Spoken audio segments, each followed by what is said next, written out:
जांच के बाद भी अफसरों पर कार्रवाई नहीं होना विभागीय मंत्री का शह तो नहीं।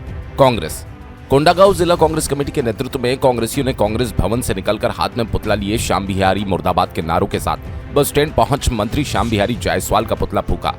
ज्ञात हो कि कोंडागांव जिला कांग्रेस कमेटी द्वारा पिछले दिनों प्रेस कॉन्फ्रेंस कर सीएमएचओ कार्यालय में खड़ी एम्बुलेंस के साथ साथ अस्पताल परिसर में फैली गंदगी, स्वीपर नियुक्ति सहित लचर स्वास्थ्य व्यवस्था को लेकर सवाल उठाया था। मंत्री श्याम बिहारी जायसवाल के कोंडागांव आगमन पर जिला कांग्रेस कमेटी के प्रतिनिधियों ने इस विषय पर मंत्री जी से मुलाकात कर ज्ञापन भी सौंपा, जहां पर मंत्री जायसवाल ने BS-04 गाड़ी के सुप्रीम कोर्ट से बैन होने का हवाला दिया और दोषियों के विरुद्ध कार्रवाई की बात कही।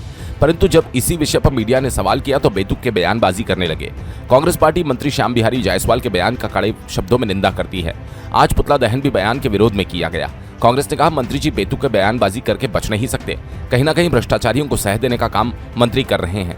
मामला स्वास्थ्य से जुड़ा है।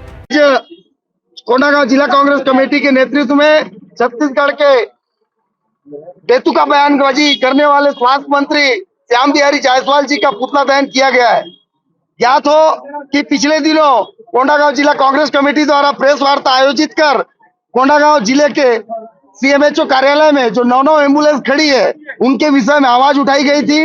लचर स्वास्थ्य व्यवस्था के खिलाफ आवाज उठाई गई थी, जो कि कोंडागांव जिला चिकित्सालय का हाल बद से बदतर हो चुका है। साथ ही साथ स्वीपर की जो कमी है उसकी पूर्ति किए जाने की मांग को लेकर आवाज उठाई गई थी।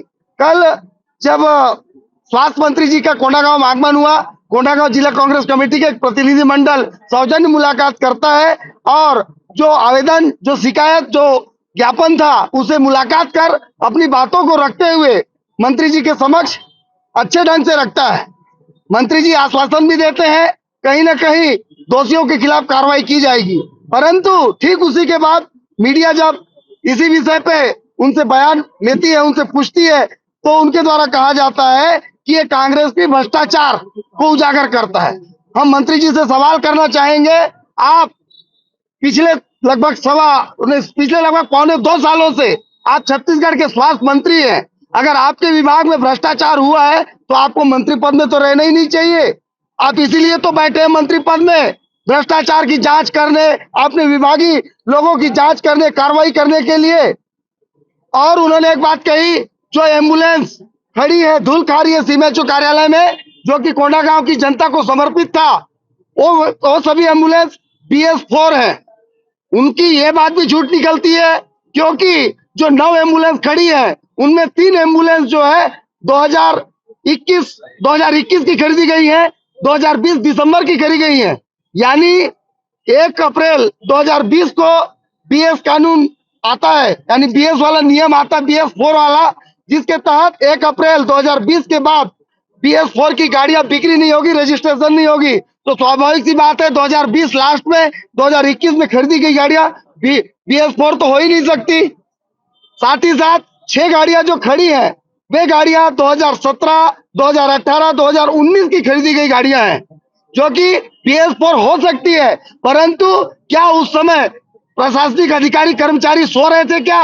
ये रजिस्ट्रेशन कराना उनकी जिम्मेदारी थी। हमने सिर्फ यही मांगा है, हमने भाजपा कांग्रेस को कोसने वाली बात, इसमें राजनीतिकरण करना नहीं चाहते। हम तो सिर्फ यही मांग किए थे कि जो 9 एम्बुलेंस विधायक निधि, सांसद निधि, बस्तर विकास प्राधिकरण सहित DMFT विभिन्न मदों से जो कोंडागांव की जनता को समर्पित था, ये एम्बुलेंस प्रदत्त थी, उनको उसका लाभ मिलना चाहिए। और अगर लाभ नहीं मिल पा रहा है, कहीं न कहीं विभागीय अधिकारी कर्मचारियों की गलती है, प्रशासनिक लापरवाही है, तो उन लापरवाह जिम्मेदार अधिकारी कर्मचारियों के खिलाफ कड़ी से कड़ी कार्रवाई करे। परंतु छत्तीसगढ़ के स्वास्थ्य मंत्री बेतुका बयानबाजी करके क्या साबित करना चाहते हैं, वो समझ से परे है। हम अभी भी मांग करते हैं, उनकी बयानबाजी जो हुई उसकी कांग्रेस पार्टी कड़े शब्दों में निंदा करती है। अभी प्रदर्शन किए हैं, आगे भी प्रदर्शन जारी रहेगा जब तक 9 के 9 हमारी एम्बुलेंस सड़कों में नहीं दौड़ती, जनता को इसका लाभ नहीं मिलता तब तक। कोंडागांव जिला ब्यूरो दीपक ठाकुर की रिपोर्ट।